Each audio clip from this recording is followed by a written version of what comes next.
जहां पर हजारों साधु महात्मा विराजमान हैं और उनके मध्य में भगवान सूत जी का आगमन हुआ। सबने खड़े होकर के उनका स्वागत किया है और प्रणाम करके कहने लगे, गुरुदेव आप हमें कथा श्रवण कराओ। कथा? लेकिन कथा कैसी हो? बोले भैया कथा तो सब एक जैसी होती है। बोले नहीं महाराज, भगवान का गुणानुवाद एक जैसा ही है, भगवान की कथा तो एक है, लेकिन इस कलिकाल में क्योंकि शरीर में रोग भी अनेक प्रकार के होते हैं, एक रोग ऐसा होता है एक साधारण औषधि से ठीक हो जाता है और एक रोग ऐसा होता है उसको ठीक करने के लिए महाराज विशेष औषधि का प्रयोग किया जाता है। तो अब जो चल रहा है ये कलयुग चल रहा है और कलयुग ये ऐसा युग है मानो ऐसी एक ऐसा रोग है, इससे निवृत्ति के लिए महाराज कोई साधारण नहीं, कोई दिव्य औषधि की आवश्यकता है।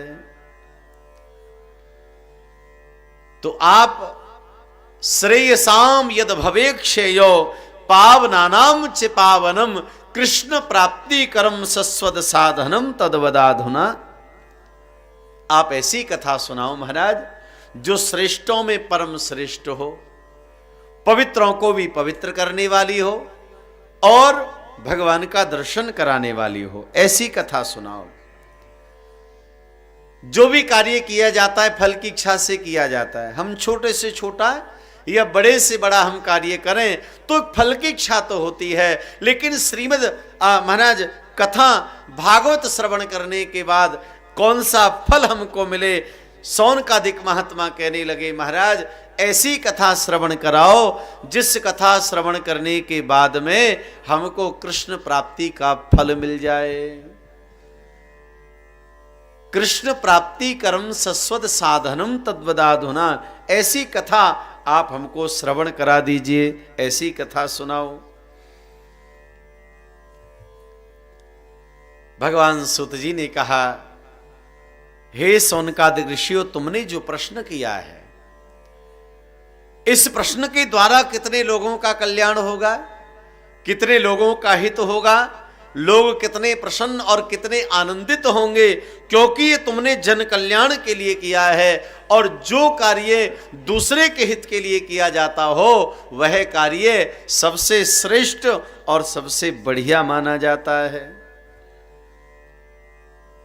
तो कहा, देखो अब जो मैं तुमको कथा श्रवण कराने जाऊंगा वो कथा कैसी है। काल व्याल मुख ग्रासः।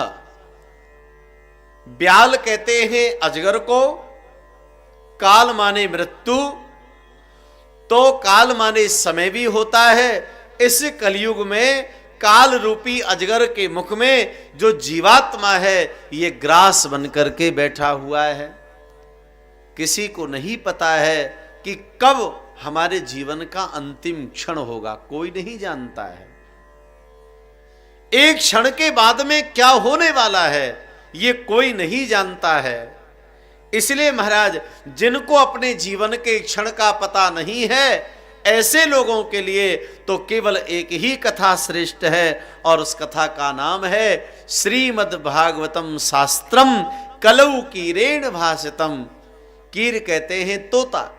तोता माने यहां भगवान सुखदेव को संकेत किया है, मानो इस कलिकाल में भगवान सुखदेव के द्वारा जो गाई हुई कथा है वही कथा कलयुग के लोगों के लिए परम श्रेष्ठ है, परम कल्याणकारी है।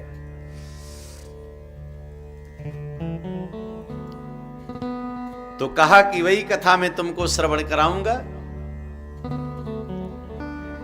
आज परम आनंदित होकर कथा श्रवण कराने को उद्यत हुए कहा कि देखो एक समय की घटना, जब भगवान सुखदेव राजा परीक्षित को कथा सुना रहे थे तब क्या हुआ, समस्त देवता लोग आए और देवताओं ने क्या किया, ब्रह्मा जी से कहा महाराज मृत्यु लोक में कथा हो रही है, अगर आपकी कृपा हो जाए तो हम कथा सुनने चले जाएं।